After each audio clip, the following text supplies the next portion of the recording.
velkommen til Queer i Kulturlandskabet. Hvor er det fantastisk at se så mange. Tak. Og velkommen til panelet. Som I kan se, har vi lige en enkelt fraværende. Rikke har desværre fået halsbetændelse. Men vi er jo heldige at have jer to. I får lov at præsentere jer selv lige om lidt. Og så tænker jeg, altså publikum, det er så dejligt at se jer. I må være kulturforbrugere, siden I er dumpet ned lige her, for vi skal snakke rigtig meget kultur nu. Mit navn, det er Henriette Helstern, og mine pronomer er hun, hende. Jeg er uddannet billedkunstner, og så er jeg lesbisk. Og så har jeg faktisk præsteret at være sammen med den samme kvinde i 24 år. Hun sidder lige her. Og vi har 3 børn sammen, så vi boede på Amager. I kan nok forestille, at det i sig selv måske er en kulturel begivenhed. 3 teenager og 2 kvinder i årgangsalderen. Der bliver nogle gange taget billeder i en havelån. Men grunden til, at vi er samlet her i dag, det er, fordi kunst og kultur er fantastisk, og alle fortjener spejling. Men jeg synes ikke, alle bliver spejlet i kulturen. Og en kultur uden queer-personligheder er fattig. Så vi skal snakke repræsentation, og vi skal snakke synlighed. Er der tilbud nok til kvinder? Hvordan er det at være udøvende kunstner? Nu kalder jeg kunstner, og det tænker jeg, okay. I den danske kulturverden. Og så skal vi jo se, om vi kan leve op til Copenhagen Prides tema, at det er ens for alle i kulturen. Det kunne jeg i hvert fald godt drømme om. Men kunne I ikke starte med at introducere jer selv? Jo, sagtens. Jeg hedder Cecilie Bag, og jeg er komiker og biseksuel. Har lavet comedy i små 4 år nu. Ja. Og hvorfor er du her i dag? Ja. Og min pronomer er hun, hende. Ja. Og hvorfor jeg er her? Jeg blev spurgt. Jeg skulle ikke andet i dag. Det går godt med comedy, så jeg havde masser af tid til at være her. Og så synes jeg selvfølgelig, det er vigtigt, at kulturlivet, og særligt faktisk stand-up-scenen, rummer flere, end det historisk set har gjort. Fordi jeg tror, der er ret mange queer-personer, der med rette ikke har kunne se sig selv have en god oplevelse med særligt stand-up som genre i mange år. Og der synes jeg, det er rigtig vigtigt at gøre opmærksom på, at stand-up er en genre. Det er ikke nødvendigvis de folk, der har udøvet det, men det er en genre, der er åben for alle, og vi er faktisk begyndt at være et par stykker af queer stand-up-komikere, der laver stand-up fra et queer-perspektiv, hvor punchlinen aldrig er, at nogen er queer, men hvor det handler om det oplevede liv, som vi har. Og det synes jeg er en enorm positiv udvikling. Ja, bestemt. Ja, og Ellie? Jeg hedder Ellie Joker. Jeg er oprindeligt født i Iran. Jeg har lavet satire siden 2012. Og så jeg startede i underholdningsbranchen i 2007, hvor jeg startede som rapper.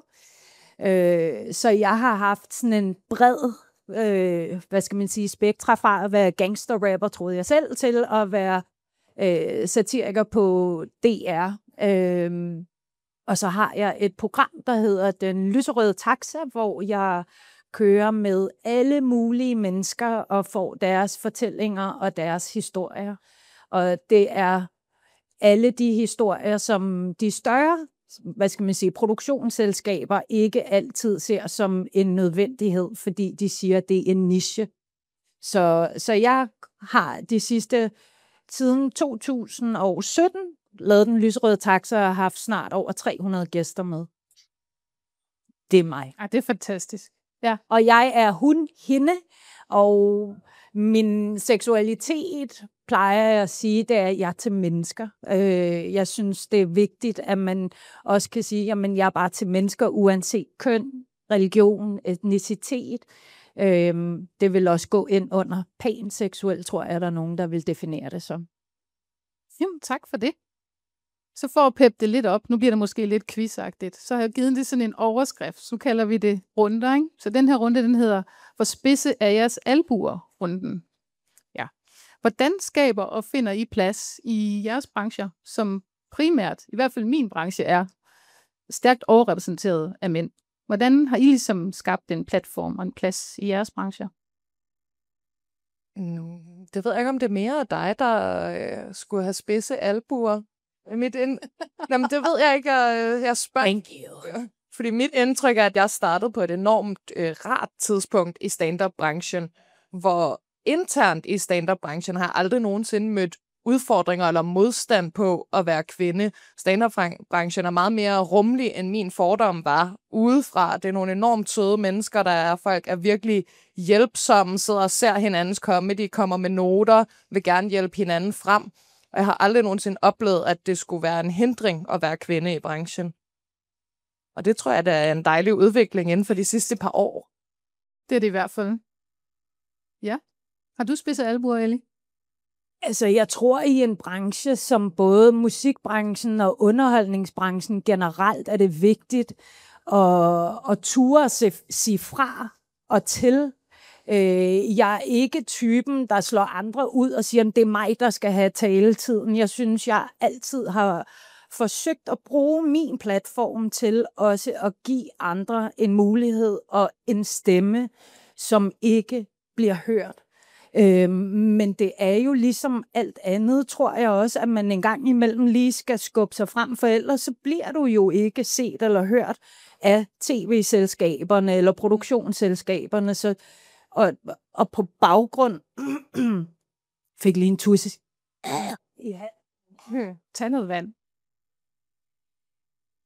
På baggrund af det, så startede jeg faktisk for knap 10 år siden mit eget produktionsselskab, fordi jeg synes, der var for lidt repræsentation, både for minoritetskvinder, men også inden for det her område med LGBT. Så der, ja, jeg har nok albuer, men jeg bruger dem nok mere på at give plads til andre, så der også er flere stemmer. Ja, det der trick, når man er ude på dansegulvet med sine veninder, hvor man lige laver lokker arme for plads. This is my space. Yes. Jamen fedt. Ja, men vi snakker lidt statistik lige inden vi gik ind her, og hvor jeg nævnte for dig, at i USA er der en rapport fra 23, der siger, at 28% af de større film har LGBTQ plus karakterer, men de har kun 5 minutters spilletid i gennemsnit. Hvis vi kigger på streamingtjenesterne, så har de 8,6% LGBT-karakterer i primetime-serierne. Der er ikke rigtig nogen tal. Jeg kunne finde nogen i de danske medier. Men jeg spurgte lidt ind til det. Altså, du synes ikke, det er så slemt, kan jeg høre. Altså, du baner bare din egen vej. Jeg tror, i en tid, som vi lever nu, hvor det er så højteknologisk, og vi har muligheden for at bruge vores stemmer på de forskellige sociale medier, at hvis vi bruger den, og vi ligesom benytter os af den, det er jo det, der også er vigtigt, og det kræver jo også, at man selv en gang imellem tager teten og løber med den. Ja. Og det er det, jeg gør, fordi en ting er, at jeg er et menneske, der forelsker mig i mennesker, men jeg har altså også en anden baggrund og en anden hudfarve, og det har jo gjort, at det er dobbelt for mig, når det er, der skal vælges. Så er det jo meget sådan, hun er jo brun, og så er hun også til kvinder og mænd, og hvordan placerer vi hende? Og det kan jeg godt mærke. Og ja. Havde du noget, Cecilie? Til... Nej, du nikkede bare. Jeg hører. Du hører. Ja. Jeg anerkender. Jamen fedt. Så synes jeg, vi skal gå videre til den dejlige runde, der hedder, hvorfor er I så utroligt stærke og seje runden? Eller vi kan også kalde det powerrunden. Er der noget, I kan tillade jer? Har I en bestemt superkraft? I kraft af, I ligesom er queer, noget queerness, som I kan, som andre ikke kan? Jeg håber, I siger ja. Nå, altså grundlæggende nej, fordi du får jo ikke noget særligt af at være queer, men jeg tror, der er noget i, at når man ret tidligt, som man jo gør, de fleste opdager deres seksualitet ret tidligt, når man tidligt opdager, at man ikke falder ind i normen for, hvordan man skal leve sit liv, så tror jeg, at det bliver lettere for nogen at sige, okay, fuck it. Altså ligesom hvis du har en cheat day, eller du får spist én vingummi fra posen, så kan man sgu lige så godt spise resten. Altså når man har oplevet, okay, jeg passer ikke ind i normen, så tror jeg i hvert fald, jeg oplever, at så er det heller ikke så vigtigt for mig at gøre ting på den korrekte måde, eller opfylde alle mulige andre normer. Ja. Jeg synes, jeg har en superkraft, og det er min mor. Hun er den, der har været min støtte, hende, der har altid støttet mig omkring, hvem jeg er, og hvad jeg gerne vil være, og hvorfor jeg gerne vil være det. Så jeg tror, det har været min største styrke, har helt klart været min mor. Jeg synes også, min styrke er, at jeg har en fod i hver lejr. Jeg kan både tage pis på min egen baggrund og den danske, plus jeg også kan gøre det for... Altså, jeg fandt først ud af som 34-årig, at jeg forelskede mig i mennesker, da jeg mødte min første kvindelige kæreste i Miami. Så jeg vil sige, at styrken for mig har altid været først og fremmest min mor, og det har været min power, hvis det er det, du refererer til. Ja. Men også det, I arbejder med, kan I gøre andre ting? Ja, selvfølgelig kan du da gøre flere ting. Altså, vi talte jo om det ude bagved. Ja. Jeg lavede et program sammen med mine 3 fantastiske kollegaer. Der lavede vi Det slører stadig. Og det ville jo aldrig kunne lade sig gøre, hvis der havde været 4 middelaldrende hvide mænd, der havde løbet rundt i en burka og taget pis på det, så havde man jo bare tænkt, nå. Men fordi vi gjorde det, så banede vi lige pludselig også vej. Og selv tilbage i 2013, der lavede vi en sketch, mig og min kollega Ayla, om at være lesbisk par. Og det var jo sådan helt uhørt dengang. I dag er det noget andet. Vi lever i 2025, men vi var ret langt fremme med Det slører stadig. Ja. Og det ville du ikke kunne gøre, hvis det havde været hvide, heteroseksuelle, middelaldrende mænd, der ikke kan få den op at stå. Nej. Okay. Jamen helt sikkert. Vi snakkede også om, at der var en sketch med, at du gav hvide mænd stød. Ja. Og den vil man nok heller ikke kunne lave i dag. Når de svarede forkert på spørgsmålet, så fik de stød, og du siger så, at den ender med, at han bliver skudt. Den del har jeg så ikke set. Nej. Det hedder Wallace Show, og ligger på YouTube, hvis I skulle være interesseret. Det er en sketch, vi lavede om, at danske mænd, der var for bløde, og hvordan vi kunne gøre dem til rigtige Walla-mænd. Og det blev vildere og vildere, jo mere vi ligesom kom længere og længere frem. Og da jeg sad og så det med min kollega for nogle måneder tilbage, sad vi og tænkte sådan, shit, det ville vi jo ikke kunne slippe afsted med i dag. Vi ville jo blive cancelet 10 gange, inden afsnittet var færdigt, fordi det var hårdt. Men jeg synes også en gang imellem, der skal sådan nogle ting til at vi kan rykke grænser. Vi kan ikke altid bare sige, nå, men vi bliver nødt til at gå i den her lige linje. Vi bliver også nødt til at tage nogle risici og gøre noget, der er lidt anderledes for at rykke på grænser, både på den ene og den anden side. Ja. Og Cecilie, du har ikke givet nogen stød på scenen? Jeg har ikke givet nogen stød på scenen.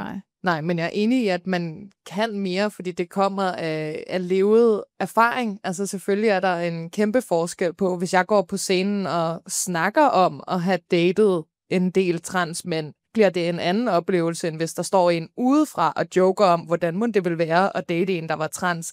Altså, så bliver det ikke inkluderende, og det bliver ikke oplevet på samme måde. Og der oplever jeg, at selvfølgelig kan du snakke om de oplevelser, du har, at give et andet indblik. Ja. Og det er jo egentlig det, der er positivt ved at have mangfoldighed, at vi får mange forskellige blik på livet. Ja. Men det er jo også lidt mærkeligt, altså det tror jeg, at alle kan være enige om, hvis en heteroseksuel mand, stand-up-komiker, stiller sig op og laver jokes om at være homo, eller han, altså sådan, det kan du jo ikke, fordi du ved jo ikke, hvordan det er. Du kender jo ikke til følelsen af at enten at føle dig udenfor, eller ikke være en del af klikken. Så det er jo vigtigt, at det, du kommer med, også har en ægtehed. Og det tror jeg er en af de vigtigste ting, når jeg arbejder med kultur eller bare underholdning, det er, det skal ikke være så virkelighedsfjernt, at man sidder og tænker sådan, ej, det der, det er bare... Altså, der må godt være noget ægtehed bagved, og det må godt gøres med kærlighed, og ikke med had. For det er jo det, der gør, at man kan se noget af sjovt. Det er, når det bliver gjort med kærlighed. Ja.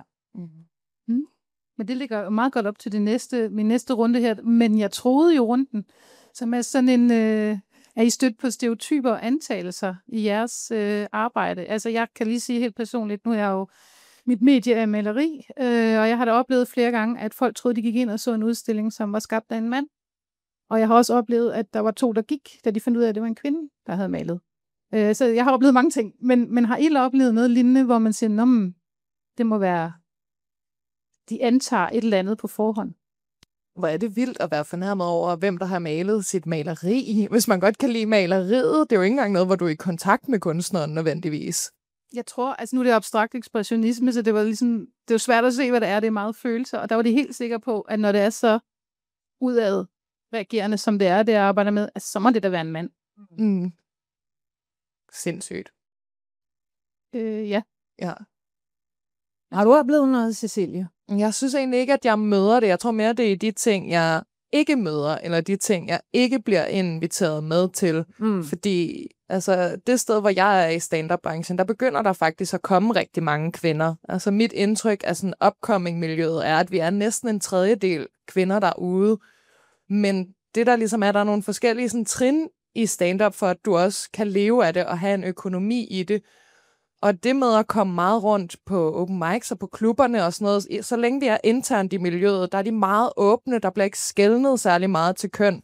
Men det næste trin, hvor du så begynder at kunne tjene penge, det er at blive inviteret ud til virksomhedernes sommerfester, til Børge fylder 40, vi skal bruge en komiker. Og dem, der måske ikke har budget til at hyre Anders Matthesen, men bare skal have generisk komiker nummer 8, der tror jeg for mange, at billedet på, hvad en komiker er, stadig er en mand. Jeg kan i hvert fald mærke på mig selv, jeg bliver ikke booket til de gigs, og høre på mine kvindelige kollegaer, det bliver de heller ikke booket til. Og det næste lag, der så ligesom hedder tv og sådan noget, der er der måske faktisk en lille fordel i at være kvinde lige nu. Men når du ikke har mellemlaget, så kan jeg bare desværre se, at der er mange kvinder, der falder fra, fordi på et eller andet tidspunkt er du nødt til at have en indtægt, der er lidt mere end havregrød og toastbrød. Og hvis du også gerne vil have en familie og skal forsørge andre end dig selv, så er det rigtig svært, når du aldrig kommer ind i at få de der rugbrødspenge, der også skal til. Og den forskel kan jeg mærke på mine mandlige kollegaer, der har været i gang lige så længe som mig, at de har flere af de der mindre jobs rundt omkring. Okay, det er vildt. Jeg vil egentlig også gerne spørge dig i den her forbindelse. Du har snakket noget om, du kalder bananskraldsteorien. At der er faktisk forskel. Nu vi snakker antagelser og stereotyper. Hvordan vi griner af en, der glider en bananskrald, om det er en mand eller en kvinde. Kan du prøve at uddybe det? Jamen, det er min egen sådan hjemmebryggede teori, og noget, jeg egentlig gerne vil arbejde med som en fordel, og se, hvordan jeg kan bruge. Men mit eget indtryk er, at sådan, når jeg står rundt på open mics og skal teste jokes af, så er hele præmissen jo, at det kan godt risikere at gå galt. Det kan være noget, jeg har siddet derhjemme og tænkt, hold kæft for det grineren, så kommer jeg ud, prøver det på et publikum, og så er der ikke nogen reaktion. Og det sker jo for alle komikere og en del af en arbejdsproces. Men min egen teori er, at hvis man ser en mand fejle, så er det lidt sjovt i sig selv, fordi han fejler. Altså hvis du ser en mand glide i en bananskrald, det griner han. Hvis du ser en kvinde glide i en bananskrald, så er der mange, der vil tænke, og det er synd for hende. Og det gør det til en svær arbejdsproces at stå med noget, hvor præmissen er, at det kan gå galt, fordi hvis det går galt for mig, kan jeg risikere, at folk får sympati med mig og synes, det er synd for mig. Og det er jo ikke den reaktion, jeg ligesom ønsker som komiker, når jeg prøver at stå og prøve nogle ting af. Der vil jeg da meget hellere have, at folk synes, hold kæft, for grineren, den joke ikke virkede for hende. Lad os se, hvad den næste er. Men er kritikken også så hård? Oplever I det? Altså hvis I fejler? Jeg møder stadig ret mange, der ligesom er sådan, enten den mest positive reaktion er, normalt kan jeg jo ikke lide kvindelige komikere, men du var meget grineren. Eller at folk bare helt blankt erkender, sådan, jeg kan ikke lide kvindelige komikere. Kvinder er ikke sjove. Så jeg oplever stadig, at man meget repræsenterer et helt køn, når du står der alene. Ja, nok også derfor, der har været færre kvinder, der har ture og stille sig op og lave jokes. Fordi man jo i mange år hørte, jamen kvinder laver kun jokes med menstruation.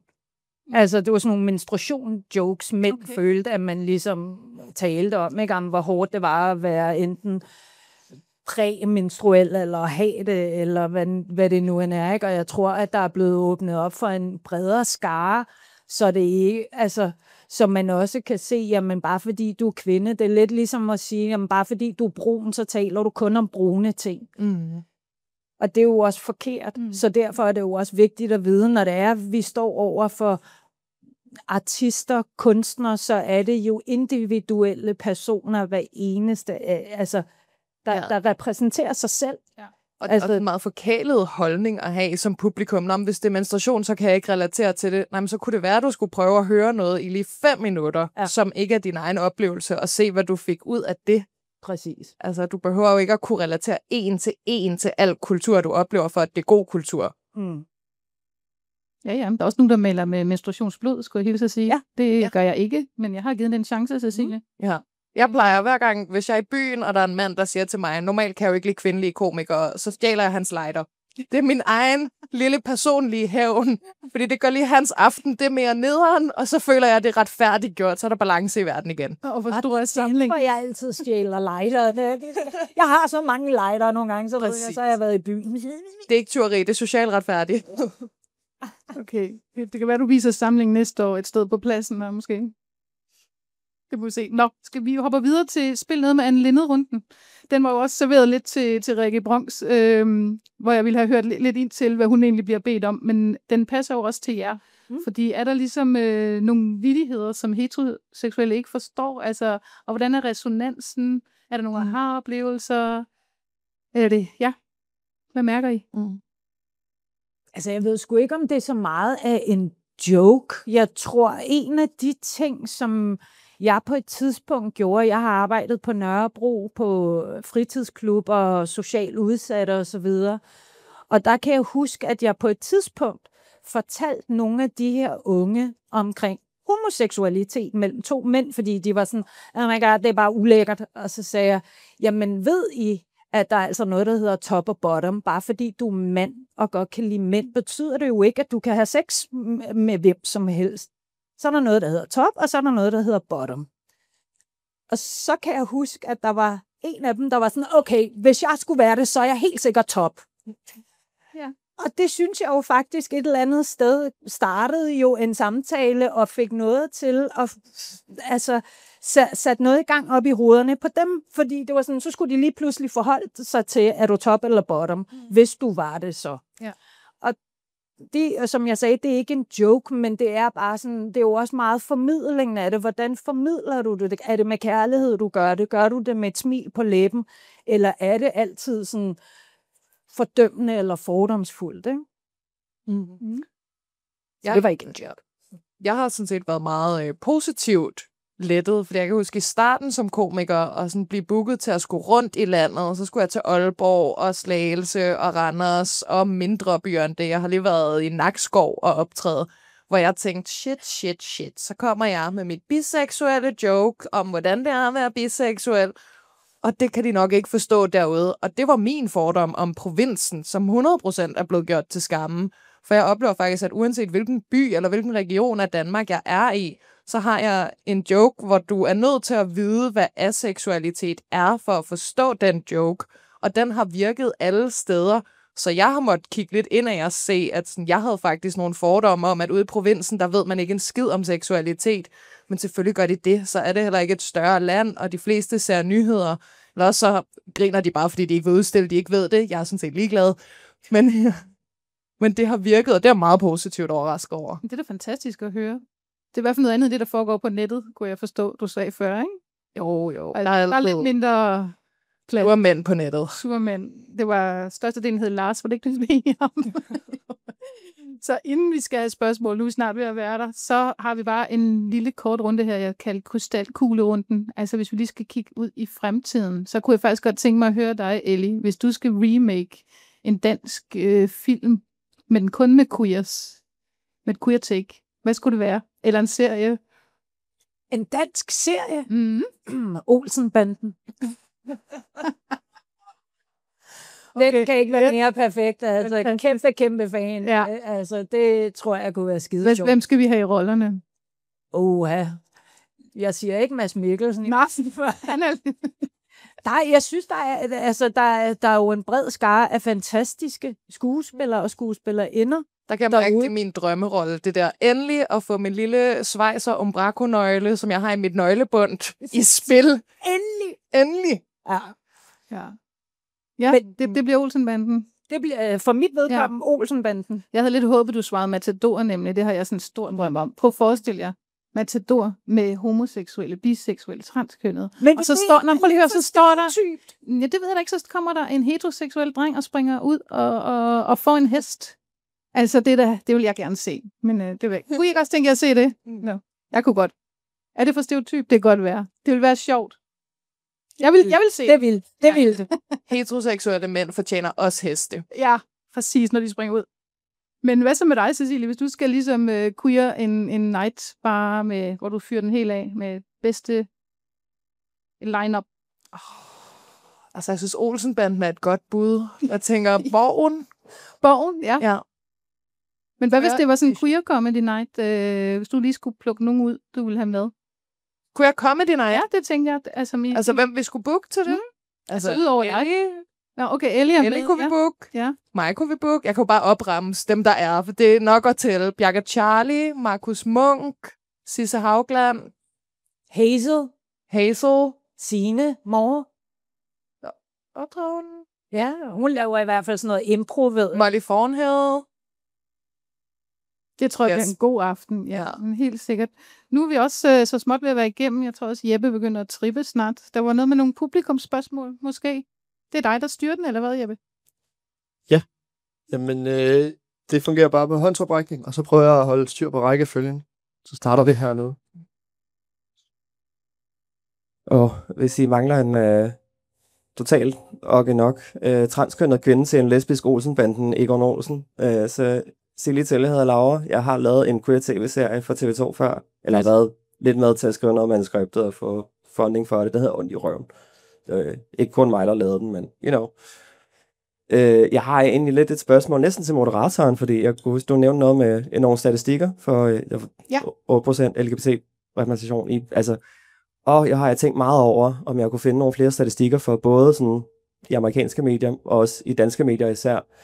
Og selvfølgelig bliver jeg lige, altså med det samme, ikke nogen kritik til dig, men også nødt til at lige at spørge, jamen, udover LGBT, hvad så med de specifikke bogstaver? Altså, jeg kunne virkelig godt tænke mig nogle statistikker på, altså lige præcis, altså, jeg har spurgt mig selv i et årti nu, og også blevet spurgt af journalister mange gange, er der overhovedet nogle transkønnede kvinder i dansk kunst, altså filmkunst? Jeg kender en, som USA lidt for roller i USA, ikke? Og så, ja, teknisk set er jeg også selv en af de to, som jeg selv fik skrevet ind, den der, men det var sådan en lille en, ikke? Og det er meget vigtigt. Og ja, helt sikkert. Skulle man lave sin egen The Essential Dykes to Watch Out For filmblog, og så bare en kæmpe database? Det gør jeg måske, men hvis du kender noget som helst, eller hvis nogen af de andre i panelet kender noget, jeg kunne virkelig godt tænke mig at høre, hvor finder man nogle flere, altså nogle statistikker der? Jeg tror faktisk godt, jeg kan vise dig noget bagefter. Jeg har noget her i mine noter. Jeg mener, det er 5%, når det ser jeg. Men spilletiden er ikke opgjort. Desværre. Men 5% transkønnet. Det var det, du spurgte til. Det er amerikansk, det her. Ja, Danmark er vi desværre lidt bagud med de med dens. Nej.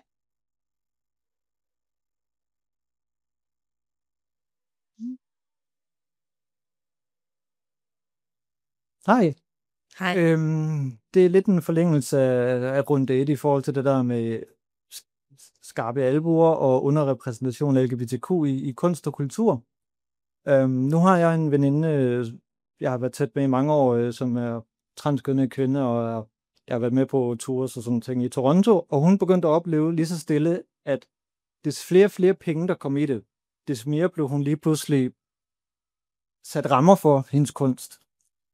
Det var aldrig et problem lokalt. Der takkede man som stand-up-komiker bare ja til alt, hvad man kunne få. Men så da det begyndte at blive national og international produktion, og så begyndte hun at opleve, at der var pengefolk bag, der begyndte at sætte på, om de her emner må du ikke lave jokes med, fordi det skal produceres til et bredere publikum og sådan noget. Hvad er jeres erfaringer med i forhold til, hvor I føler, at jeres identitet måske bliver en ramme og en kasse, hvor I bliver udfordret af producer eller produktionsselskaber? Altså, det er klart, du kan være mere og fuldstændig fri, når jeg kun repræsenterer mig selv. Hvis jeg står på en stand-up-scene som mig selv, og står på en stand-up-klub, så føler jeg, at jeg kan tillade mig lige, hvad jeg har lyst til. På et tidspunkt, der var jeg i Aalborg og optræde på en open mic, hvor der kommer en ældre mandlig komiker hen til mig og siger, ej, hvor er det godt, du er i Aalborg, for herop, der kan du bare sige lige, hvad der passer dig. Og så kiggede jeg på ham og var sådan, det kan jeg alle steder, for jeg siger ikke noget, jeg ikke kan stå inden for. Men for ligesom at sige, der er bredere grænser, der er vi ikke så woke op i Aalborg.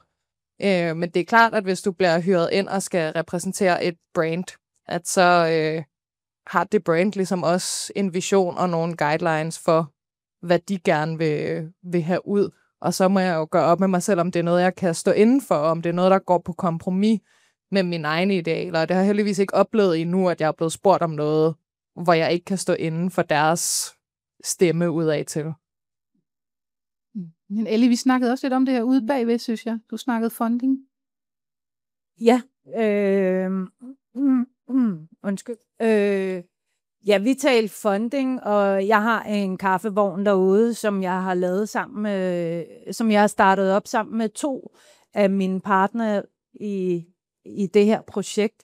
Og der samler vi penge ind til at lave en spillefilm. Og grunden til, at vi gjorde det var simpelthen, fordi det er så svært at få funding til film, hvor du ikke hverken har Mads Mikkelsen på, eller hvis du laver en film, som ikke passer ind i den her stereotype kasse med, at vi laver brune mænd for oftest rigtig meget støtte til at lave gangsterfilm, hvor at det er, hvad de nu end hedder, altså sådan nogle gangsterfilm, vil man gerne gå ind og støtte. Men film, som er comedy eller romantisk komedier, der er man sådan lidt mere begrænset, og især over for kvinder.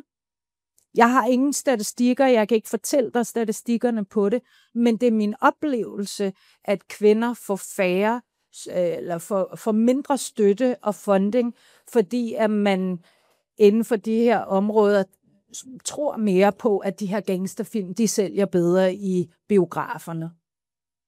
Er det det, du refererer til? Ja, det var det. Ja. Så du skal bare have Mads Mikkelsen med i filmen? Ej, men jeg er også bare sådan en, der synes, det er så kedeligt. Det er, jeg vil så gerne have, at vi ligesom også får en bredere repræsentation, og ligesom også viser, at der er andre end vores fantastiske skuespillere, der er ude på det danske filmmarked. Men der er jo sindssygt mange gode komikere, skuespillere, der er transkønnet, homoseksuelle, lesbiske, biseksuelle, og de skal jo også have lov til at komme ind. Jeg kan jo se en af de ting, jeg har oplevet en gang, det er, at jeg engang blev hyret ind til at lave en spillefilm, hvor jeg skulle spille mor.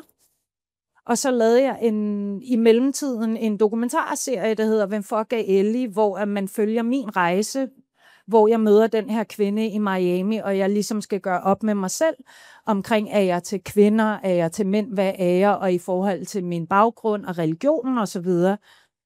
Da den her kørte på tv, og det var på DR3, så gik der ikke mere end 2 uger, så blev jeg kontaktet af produktionsselskabet og fik at vide, at jeg så for ung ud til at spille den her rolle.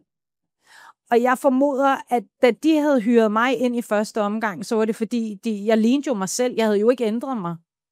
Men det, der havde ændret sig, det var, at jeg nu var forelsket i en kvinde. Og det var ikke så troværdigt så at skulle spille mor i den her film. Så der kunne det var i hvert fald den oplevelse, jeg fik. Så man skrev til mig og sagde, du ser for ung ud, så nu har vi åbnet castingen. Og det de så gjorde, det var, at de castede en pige, der var 4 år yngre end mig. Og burn til hende. Ja, det er ikke så godt. Men det er bare for at sige, og det var første gang, jeg stødte på at opleve, at lige pludselig så den seksualitet, jeg havde, den lige pludselig blev et markat for folk derude, som nu begyndte at kaste mig ud fra, hvad jeg foretrækker, og ikke fra, hvad jeg kan præstere som kunstner, og hvad jeg har af skills. Så det er desværre en lille ting, der i nogle selskaber stadigvæk kan leve. Klovnen med damer. Ja. Det er en god titel i det hele taget, synes jeg bare. Klovnen med damer. Klovnen med noget, jeg vil se. Nå, var der flere spørgsmål? Var det det? Der var et spørgsmål mere. Hej. Det var meget høj. Jeg hedder Bailey, og jeg tænker sådan, en af formålene med kunst og kultur og sådan noget, det er sådan ligesom at skabe nye tanker og bryde vandene og inspirere. Og altså, noget af det bedste, hvis jeg har været på SMK eller sådan noget, det er ligesom det Statens Museum for Kunst. Det er ligesom at gå hjem med en ny oplevelse. Nå, kan man også se tingene på den måde og sådan, ikke? Altså, og jeg tænker, det ligesom hænger sammen med også, hvad måske formålet med LGBTQ plus kunst ligesom, altså hvad er formålet? Hvad er det sådan budskab, man har? Hvad er det, man gerne vil med det? Ikke? Altså vil man rykke nogle ting, eller skal det bare være sjovt? Eller altså, er det bare underholdning? Eller hvad går det ud på? Ikke? Og så er jeg sådan lidt nysgerrig på, hvad er det for jer? Og hvordan praktiserer I så det, som I så ser som formål? Ja, det er et godt spørgsmål.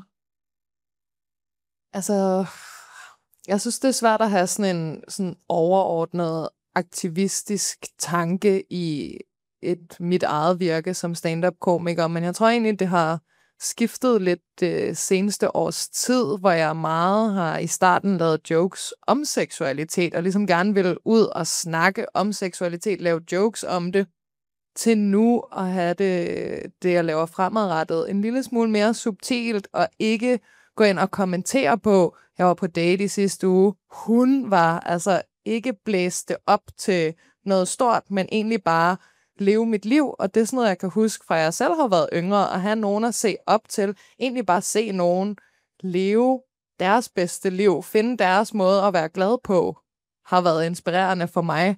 Så jeg tror, at det er altså min tanke med det, det er egentlig bare at vise, hvordan et liv også kan se ud. Så også er det ikke det. Har du noget til det, Ellie? Eller du har ikke noget til det? Nej, jeg synes, Cecilie sagde det. Ja. Fint. Altså, jeg kan bare tilføje, som billedkunstner er det jo måden, jeg trækker vejret på. Og jeg tror faktisk, det kan godt være, at jeg har oplevet lidt mere modstand. Nu er jeg også 46 sommer end Cecilie, men der er helt klart et drive i modstanden også, at lave kunst, når man hele tiden får smækket en dør i hovedet. Og så lave fortællinger omkring det. Det er den energi i, synes jeg. Må jeg så spørge dig om noget? Giver det der så ikke en mere benzin på bålet, at du faktisk tænker, og lige præcis derfor er det vigtigt, at jeg gør det her? Jo, præcis. Det er også derfor, vi står her i dag jo. Præcis. Ja. Fordi det er jo det, jeg oplever, hvis jeg bare skal tilføje til det, du altså til det er det her med, at når der er nogen, der siger nej, så ved jeg, hvor vigtigt det er, så bare fortsæt. Og det er derfor, jeg også altid opfordrer folk til, brug nu jeres stemme, brug jeres sociale medier, brug jeres platform til at fortælle og få sat jer selv derud. Det kan være vigtigt, og din historie kan være med til at ændre noget hos nogle andre. Nu var du i forhold til at være transkønnet skuespiller. Jeg ved, Charlotte, der står der, jo også er en del af skuespillermiljøet, som jo også går på dask og gør en kæmpe indsats for også at få repræsenteret transkønnet inden for underholdningsbranchen. Og hun står lige der. Charlotte, vil du lige vifte med hånden? Charlotte. Så jeg tror, der er en vigtighed også at bare selv også tage stafetten og løbe med den og blive ved. Og når det er, du får et nej, så bare tænk, prøv her, det er lige præcis derfor, jeg skal fortsætte med det her. Fordi indtil at det bliver normaliseret, at det ikke er kvoter eller spørgeskemaer, vi skal krydse af, så er der behov for, at vi bliver ved med at repræsentere, hvor man kan. Ja, 100%. Og jeg synes også, vi er et sted i kulturlivet og i repræsentationen af queer mennesker i kulturlivet, hvor sådan, altså, vi også trænger til at se nogle queer-liv have det dejligt og være lykkelige. Altså, at queer-historien ikke altid skal være en B-historie om, hvor hårdt det har været, hvor svært det er. Ja. Altså, bare se nogen leve sit liv, have et dejligt liv, og ligesom tænke, det kan jeg også. Ja, jamen, hun plejer jo at dø i afsnit 3, hvis der er en lesbisk karakter. Er det ikke rigtigt? Altså, må jeg tilføje noget, og det er nu mere sådan, jeg producerede og instruerede en dokumentarserie, der hed Macho, med Jalal, som er transkønnet, der gerne vil ind i stand-up-branchen. Jeg fulgte Jalal i 4 år, før vi overhovedet udgav noget i første omgang. Og da vi kom ind første gang til Comedy Zoo og skulle ligesom prøve at få ham noget med open mic, der var de helt på røven. De var sådan, vi har jo ingen, altså der er jo ikke særlig mange, og det var der altså heller ikke. Vi skal ikke særlig langt tilbage for at sige, at der var ingen transkønnet på stand-up-scenen. Der var ikke særlig, altså, og Thomas, som jeg talte med på det tidspunkt, sagde sådan, der er jo ikke nogen af mændene, der stiller sig op inden for stand-up-miljøet og bare råber op og siger, jeg er gay, eller jeg er det her. Så det var noget, man gik meget, fordi der har været sådan meget maskulin og en meget sådan drenge stemning. Men nu, når der er kommet noget repræsentation, det her med, at der er blevet åbnet nogle døre, der er nogen, der har ligesom stået i front, har også medvirket til, flere har ligesom også kunne finde deres vej og deres plads. Håber det gav. Ja. Bare lidt. Kan vi nå mere? Kan vi nå et hurtigt spørgsmål? Der er der måske. Der er en der. Der var et. Jeg tænkte bare, hvordan har I lyst til sådan helt aktivt at hjælpe nogle andre med at ture og være åbne, hvis man kan sige det på den måde? Fordi jeg tænker bare sådan, vi har måske alle sammen sådan haft den der lyst til sådan at gemme os lidt og være normale og sådan noget, men hold kæft, hvor er det vigtigt, at der er nogen, der tør stille sig frem og sige, jeg er lesbisk, eller jeg er trans, eller hvordan man nu lever. Altså ellers var der jo ikke nogen af os, der havde turet noget som helst, hvis ikke der havde været nogen andre, der havde været modige. Så hvordan kan vi støtte, og hvordan kan I støtte? Har I nogle tanker om det? Altså hvordan I støtter videre? Fordi nu står I der, men hvordan støtter vi nogle andre? Det er et virkelig godt spørgsmål. Altså, personligt så tænker jeg meget over at være autentisk i min egen repræsentation, og kan godt tage mig selv nogle gange, når jeg ikke er det. Jeg hørte en debat til Pride'en sidste år, der handlede om bifobi, hvor en af debatdeltagerne snakkede om, at der er rigtig mange biseksuelle, som ikke kalder sig selv biseksuelle, men kalder sig selv queer i frygt for ikke at passe ind eller blive udskammet for at være biseksuel, eller måske endda ikke have plads i et LGBT-miljø. Og der kunne jeg bare gå ind på min egen Instagram-bio og se, at der stod queer, og så gik jeg ind samme dag og ændrede det til at skrive biseksuel, fordi det er det, jeg er, og det havde jeg ikke autentisk repræsenteret ud, fordi at jeg selv havde sådan en internaliseret sådan, er det nu godt nok, eller skal jeg være mere lesbisk for at have en plads i et queer-miljø, hvor jeg sådan, nej, det skal fandme være løgn. Altså, nu repræsenterer jeg, hvordan mit liv er. Og så kan jeg jo se i stand-up-branchen, at alle er så gode til at tage imod hinanden. Hver gang der starter nogle nye, så altså, lukker folk ligesom ind, og jeg kan da mærke på mig selv den lille positive forskelsbehandling, at hvis der kommer nye queer, der gerne vil lave stand-up, så er vi gode til lynhurtigt at sige, hey, du kan komme med herover, eller skal jeg hjælpe dig med at kigge på nogle jokes, fordi der er plads til folk. Altså, jeg synes, jeg prøver så meget som muligt at give en stemme i programmet Den Lyserøde Taxa. Der har jeg haft alt fra drag queens til homoseksuelle, altså alle former for mennesker med ind, for at give dem et rum for at tale og fortælle deres fortælling. Og jeg tror også, det er vigtigt ikke altid at have sådan en offerhistorie, men vi skal også have nogle vinderhistorier. Vi skal også have nogen, der kommer ud med armene op og siger, prøv her, se på mig. Det er ikke altid farligt at springe ud eller fortælle sin historie. Så det er jo det her med, det spreder vandet, eller ringe i vandet, når det er, at der er en, der gør det, så påvirker det jo også andre. Og det tror jeg er det vigtigste, vi skal huske på. Det er at skabe plads til andre også. Og det gør man jo også. Jeg vil bare gerne tilføje, man kan jo også henvende sig til medierne. I kan jo lige prøve at holde øje lørdag aften, søndag morgen, og se, hvordan paraden er blevet gengivet. Så hvis I ikke synes, det er okay, så skriv til medierne og gør noget. Ja, jeg synes også, at medierne har et ansvar, og nu står Jeppe og hopper, så vil jeg jo bare sige pænt tak. Jeg håber, vi har været med til at rykke en lille smule med nogle ting. Vi ved aldrig, hvordan de politiske vinde, de vender. Så tak for jeres mod og være nogle mega gode rollemodeller. Tusind tak.